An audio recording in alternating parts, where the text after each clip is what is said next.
국힘당이 점점 혼잡해지고 있습니다. 누가 누구의 적이고 동지인지 구분이 안 될 지경이에요. 장제원이 얘기했죠. 버려지는 것이 아니라 뿌려지겠다. 어제 윤핵관들이 버려지는 걸 넘어 산산조각 뿌려지는 걸 보면 아수라장 아닌가요?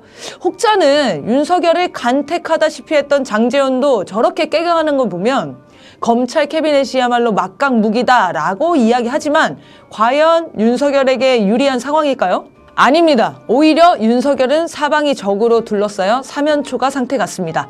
그런데 윤석열과 국힘 무리 전체가 막장 혼돈 상태인 지금 이 순간 누군가가 구원의 동아줄을 던져주려고 몹시 애를 쓰고 있을 것 같다는 느낌적인 느낌 다들 있으시죠?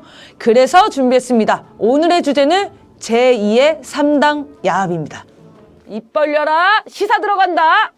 최근 화제가 되고 있는 영화 서울의 봄을 보면서 검찰 하나회와 윤두광을 떠올리는 사람이 많은데요. 하지만 영화가 현실을 못 따라간다는 게 정설이죠. 전두환의 등장과 몰락을 윤석열이 영화보다 더 생생하게 보여주고 있지 않나요? 윤석열 몰락은 시간 문제가 확실한데요. 이럴 때 전두환 이후를 준비했던 세력은 당연히 윤석열 이후를 준비하겠죠. 이 세력이 누군가 하는 것은 뒤에 얘기하고요. 전두환이 서울의 봄을 군홧발로 짓밟고 권력을 장악했지만 87년 민주항쟁으로 흔들리자 절친 노태우가 따란 6.29 선언을 해버리죠. 국민들이 폭발적으로 요구했던 대통령 직선제를 하겠다며 투쟁의 열기에 찬물을 끼얹었죠. 그리고 여기서 등장하는 미국, 따단. 미국이 김영삼과 김대중을 따로 만나 각각 대선에 출마하도록 종용했다는 사실 이미 널리 알려진 얘기고요. 그리고 칼기 폭파 사건 다들 아시죠? 대선 직전에 칼 858기가 북의 테러에 의해 실종됐다고 난리가 납니다. 여름까지만 해도 군부 독재 타도의 열기로 뜨거웠던 광장이 방공 걸기대회로 넘쳐나게 됐고요. 그 이후 진행된 대선에서 전두환의 후계자 노태우가 당선이 됩니다. 그 노태우 정권을 더 이어가기 위해 그 유명한 3당 합당을 하게 되고요. 김영삼을 내세워 민정당, 민주당, 공화당 3당의 야합이었죠. 그런 식으로 4.19 때 잠깐을 빼곤 분단 이후 단 한 번의 정권 교체도 불가능하게 만들어버린 거죠. 자, 이런 큰 그림을 그리는 세력 누구냐고요? 바로 미국과 일본 그리고 한국의 뿌리 깊은 독재 세력이었습니다.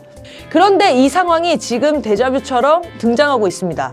하여튼 얘는 방법이 너무 옛날식이야. 뭔가 좀 발전이 있어야 되는 거 아닌가?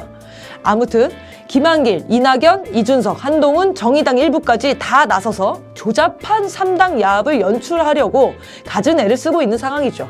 아마도 김건희 특검이나 탄핵안 등을 받는 척하면서 물타기를 하겠죠. 6월 항쟁 때 민주화 물결을 6.29 선언으로 물타기하고 방심하게 했듯이 말이에요. 여기서 중요한 건 국힘당과 이준석 신당이 민심을 현혹하고 마치 자기가 반년 전사나 되는 양 떠들고 다닐 텐데요. 거기다가 김건희 특검까지 찬성할 가능성도 있는 상황에서 절대 속지 말아야 한다는 겁니다. 특검이 통과된다고 김건희가 수사 받을까요? 특별검사를 이상한 놈으로 세워서 김건희 살리기에 돌입할 수도 있고요. 한동훈이 만약에 특검을 받는 모습을 보인다? 그럼 갑자기 살아있는 권력을 수사하는 큰 지도자로 띄어질 수도 있습니다. 거기다가 공수처장에 국민권익위원장 부위원장 출신 윤석열 따까리를 안 치려고 하잖아요. 공수처도 무력화시켜놓고 수사하는 척 쇼를 할 가능성도 있는 거죠. 물론 우리 국민들은 이런 모든 수를 다 예견하고 마음의 준비를 하고 계실 텐데요.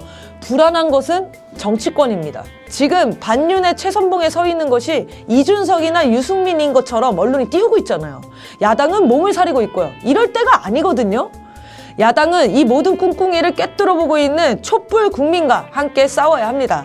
그래야 제2의 칼기 사건인 공안 탄압과 안보 위기도, 제2의 3당 야합인 한동훈의 국힘당, 이준석 신당, 이낙연 수박당의 합당도, 제2의 6.29 선언인 총선 이후 특검이나 탄핵 추진 같은 물타기도 대세를 흔들지 못하게 할 수 있거든요. 물론 87년 당시 저들의 수가 통했다고 오늘 저 꼼수들이 다 통하지는 못할 거예요. 왜냐고요? 이미 국힘당의 수가 빤한 상황이고 당시 3당 야합 세력이나 미국의 힘도 그때처럼 강하지도 않은 데다가 자기들끼리도 못 믿고 난리 아닙니까? 그리고 가장 중요한 지점, 우리 민족과 국민의 역량과 안목은 무지하게 높아졌거든요. 질서 있는 퇴각이나 세판짜기가 불가능해진 적폐들을 향해 우리는 질서 있게 민주행진을 계속해 나가야겠죠? 지금까지 입 벌려라 시사 들어간다 입벌씨였습니다.